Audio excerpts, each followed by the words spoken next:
अस्सलाम वालेकुम जी। 10 class full book MCQ solve करने जा रहे हैं हम लोग इस वीडियो में। तो कोशिश करेंगे कि जल्दी से जल्दी प्रॉपर रीजनिंग के साथ आपको सारे MCQ समझा दिए जाएं जो बुक के बैक एंड पे मौजूद होते हैं। तो दो बातें आप लोगों को MCQ स्टार्ट करने से पहले ज़हन में रखनी है। वो ये कि देखें, कुछ बच्चे होंगे जिनकी अंडरस्टैंडिंग स्पीड बहुत अच्छी होगी, तो हो सकता है मैं जो जिस स्पीड से बोल रहा हूँ वो स्पीड आपको स्लो या नॉर्मल लगे, तो उसका इलाज यूट्यूब ही आपको फराहम करता है। आप वीडियो को 1.5x 2x 1.75x up to you, जितनी आपकी अंडरस्टैंडिंग स्पीड है उस स्पीड से आप देखें, ठीक है। So here we go. ये हमारे पास पहला MCQ है, आप देख सकते हैं।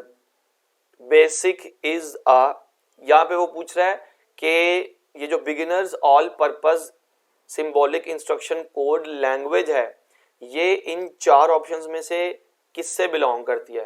तो ये चारों ऑप्शन हमारे पास, ऑब्वियसली ये एक हाई लेवल लैंग्वेज है, क्योंकि ये इसमें ना हम मशीन कोड की इंस्ट्रक्शंस लिखते हैं, ना हम निमोनिक्स से काम लेते हैं। तो ना ये 0-1 वाली लैंग्वेज है तो मशीन लैंग्वेज ना हुई, ना ये असेंबली लैंग्वेज है, निमोनिक्स वाली कोई लैंग्वेज नहीं है ये। हाँ, इसमें हम लोग ह्यूमन लैंग्वेज के करीब जो इंग्लिश लैंग्वेज है और इंग्लिश लैंग्वेज की तरह की इंस्ट्रक्शंस लिखते हैं, जो कि डेफिनेशन होती है हाई लेवल लैंग्वेज की। सो बेसिक एक हाई लेवल लैंग्वेज हुई। ओके, सेकंड MCQ पे चलते हैं जी। सेकंड MCQ है कि how many possible solutions are there for a problem. अब ये MCQ ना, इसका जो कॉन्टेक्सुअल मीनिंग है पहले आपको वो समझना पड़ेगा। देखें, वो कहता है एक मसले के कितने हल होते हैं इस दुनिया में। तो याद रखें, अल्लाह ताला ने ना हर इंसान को अपने एक ख़ास इंटेलेक्ट से पैदा किया है। कुछ यूनिक इंसान के पास एबिलिटीज़ होती हैं जो दूसरे के पास नहीं होती, किसी भी दूसरे के पास। जैसे कि आपका थंब इम्प्रेशन दो इंसानों का कभी भी सेम नहीं होता, आपकी आइज में मौजूद रेटिना कभी भी दो इंसानों का सेम नहीं होता। जब इतने ज़्यादा लोग हैं दुनिया में जिनके पास एबिलिटीज़ डिफरेंट हैं, तो वो एक प्रॉब्लम के सॉल्यूशंस भी डिफरेंट निकाल सकते हैं, ठीक है। मिसाल के तौर पे मैं कहता हूँ आपने आंसर करना है 10, आपने 10 निकालना आंसर। अब 10 को परफॉर्म करने के लिए या 10 आंसर निकालने के लिए कितनी ज़्यादा पॉसिबिलिटीज़ हैं, एंडलेस पॉसिबिलिटीज़ हैं। मतलब 2 × 5 है, ठीक है, 2 + 8 है, ठीक है, 8 + 8 - 6 ये भी एक पॉसिबिलिटीज़ है। फिर 0 समथिंग एटसेट्रा एटसेट्रा कुछ भी मिलाओगे तो आपके पास एंडलेस पॉसिबिलिटीज बनती हैं 10 को हासिल करने की। तो इसी तरह एक प्रॉब्लम को सॉल्व करने के मल्टीपल सॉल्यूशन हो सकते हैं, तो इसका आंसर बनेगा मल्टीपल। फिर तीसरा MCQ है प्रोग्राम अपग्रेडेशन रेफर्स टू। अब इसमें चार ऑप्शन है। पहले ये MCQ अच्छे से समझे। MCQ का उर्दू में मतलब है कि प्रोग्राम को अपग्रेड करने का क्या मतलब होता है। तो अपग्रेड का मतलब है जब आप किसी चीज में कुछ बढ़ोतरी करते हैं, कोई नई चीज ऐड करते हैं ताकि वो बेहतर हो जाए। तो ये जो A ऑप्शन है प्रोग्राम एनहांसमेंट, ये मोस्ट सूटेबल ऑप्शन है और यही इसका आंसर है, क्योंकि B आंसर का मतलब होगा आइडेंटिफिकेशन, कहते हैं शनाख्त को, समझने को किसी चीज को। तो अपग्रेड करना और समझना दो डिफरेंट चीजें हैं।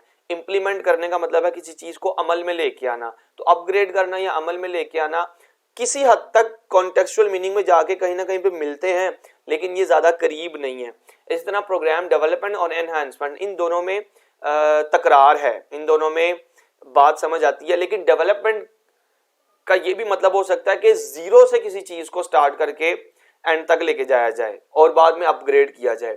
लेकिन यहाँ पे है अपग्रेड करना। अपग्रेड चीज तब होती है जब वो ऑलरेडी मौजूद हो, ठीक है ना।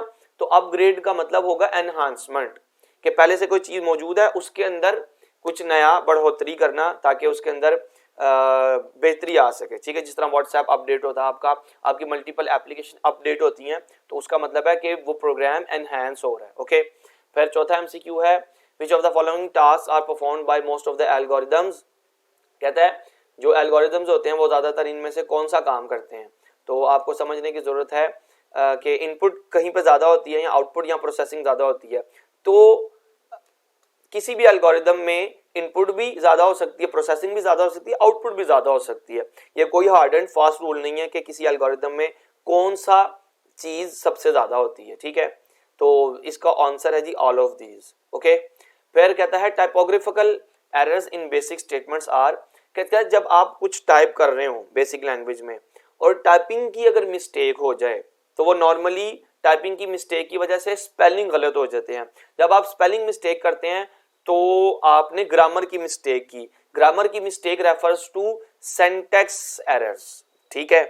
अच्छा, यहाँ पर ये तो हमें समझ आ गया इस एमसीक्यू का आंसर भी। यहाँ पे एग्जीक्यूशन एरर्स भी है और रन टाइम एरर्स भी है, याद रखें। एग्जीक्यूशन एरर्स अगर आ जाता है बोर्ड में तो उसका आंसर होगा रन टाइम एरर, ठीक है ना, क्योंकि जब आप प्रोग्राम को एग्जीक्यूट कर रहे हैं, चला रहे हैं, उस टाइम जब कोई एरर आता है, क्योंकि तब वो प्रोग्राम रन हो रहा है और रन होने के दौरान जो एरर्स आ रहे हैं वो रन टाइम एरर्स हैं, ठीक है। फिर इनकी एग्जांपल्स हैं और logical errors normally wrong algorithm की वजह से आते हैं, गलत फॉर्मूला की वजह से आते हैं, ठीक है। मतलब अगर कहीं ऊपर लिखा नजर आए एमसीक्यू में कि वो एरर्स जो गलत एल्गोरिदम की वजह से आए तो वो लॉजिकल एरर्स हैं, या गलत फॉर्मूला की वजह से आए तो वो भी लॉजिकल एरर्स होंगे, ठीक है। फिर कहता है the diamond symbol represents, flow chart में डायमंड का जो सिंबल होता है, जो आपका ये सिंबल है, ये किसको रिप्रेजेंट करता है? इनपुट आउटपुट है, प्रोसेसिंग है, रिमार्क्स है या डिसीजन मेकिंग है? तो ऑब्वियसली ये डिसीजन मेकिंग है। इनपुट आउटपुट के लिए तो हमारे पास पैरेललोग्राम होता है, ओके, और प्रोसेसिंग के लिए तो हमारे पास एक रेक्टेंगल होता है, ठीक है। साथ साथ ये आपको याद भी होते जाएंगे। रिमार्क्स के लिए हमारे पास ऐसा एक एनोटेशन का सिंबल होता है, ओके। सॉरी, ये जो निशानात हैं ये इस तरफ नहीं आते, ये दूसरी तरफ बाहर की तरफ निकलते हैं, ओके, ये इस तरफ आते हैं, और जो आपके प्रोग्राम के रिमार्क्स होते हैं वो फिर आप इसके अंदर लिख देते हो, ओके ना, ठीक है। तो कहता है division by zero is what, तो ऑब्वियसली ये आपकी बुक के अंदर लिखा हुआ है कि अगर हम किसी नंबर को जीरो से डिवाइड करें तो वो रन टाइम एरर जनरेट करता है। लेकिन क्यों करता है, इसकी आपको प्रॉपर रीजन समझनी पड़ेगी। देखिए रन टाइम एरर की एग्जांपल क्या है, या सॉरी रन टाइम एरर की जो डेफिनेशन है वो ये है कि जब आप कंप्यूटर से ऐसा काम करवाने की कोशिश करें जो कंप्यूटर के बस में नहीं है, तब जो एरर्स आते हैं वो रन टाइम एरर होते हैं। अब समझने वाली बात यह है कि कंप्यूटर के बस में क्या चीज नहीं है सॉरी, तो ऑब्वियसली इंसान ने कंप्यूटर को बनाया है, जितनी अकल इंसान के पास है उतनी ही कंप्यूटर के पास है, ठीक है ना। तो इंसान अभी तक इस चीज की डिस्कवरी नहीं कर सका कि अगर किसी नंबर को अगर हम लोग जीरो से डिवाइड करें तो आंसर क्या आता है, इंसान को इस चीज का नहीं पता, ठीक है। इंसान कहता है कि अगर किसी नंबर को जीरो से डिवाइड करें तो आंसर इन्फिनिटी आता है। इन्फिनिटी का मतलब होता है गिनती की हद। तो गिनती की हद कितनी है, गिनती की हद वी डोंट नो, इंसान अभी तक उस नंबर तक नहीं पहुंच सका कि गिनती की हद कितनी है, ओके, इसलिए हम कहते हैं इन्फिनिटी। तो इन्फिनिटी चूंकि हमें समझ नहीं आई हुई, इंसानों को, कंप्यूटर को भी नहीं समझ आई हुई, क्योंकि हमें नहीं समझ आई हुई, तो जब हम कंप्यूटर से ऐसा काम करवाने की कोशिश करेंगे जो उसको नहीं पता, तब जो एरर आते हैं वो रन टाइम एरर्स होते हैं। और division by zero is an example of run time error. इसी तरह एक और एग्जांपल अगर मैं आपको बताऊं रन टाइम एरर की, तो जब आप कोई ऐसी फाइल ओपन करना की कोशिश करते हैं जो कंप्यूटर के अंदर नहीं पड़ी हुई, ठीक है, तो कंप्यूटर आपको जो एरर मैसेज शो करेगा वो भी रन टाइम एरर होता है, ठीक है ना, क्योंकि आप फिर कंप्यूटर से वो काम करवाने की कोशिश कर रहे हैं जो उसके इल्म में है ही नहीं, ओके। एमसीक्यू नंबर 8 है, कहता है which of the following document describe various features of software and the way it is used.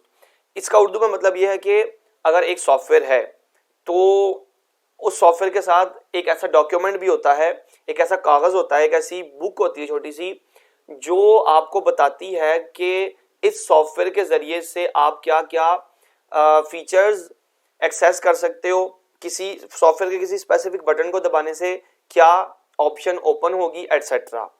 तो ये ऐसा ही है जब आप कोई इलेक्ट्रिकल अप्लायंस खरीदते हो, इवन वो आप कैलकुलेटर खरीदते हो, साइंटिफिक कैलकुलेटर, तो जब वो आप बॉक्स से निकालते हैं उसके अंदर एक छोटा सी बुक होती है, उस बुक के अंदर सारे फीचर्स लिखे होते हैं जो उस कैलकुलेटर के जरिए परफॉर्म किए जा सकते हैं।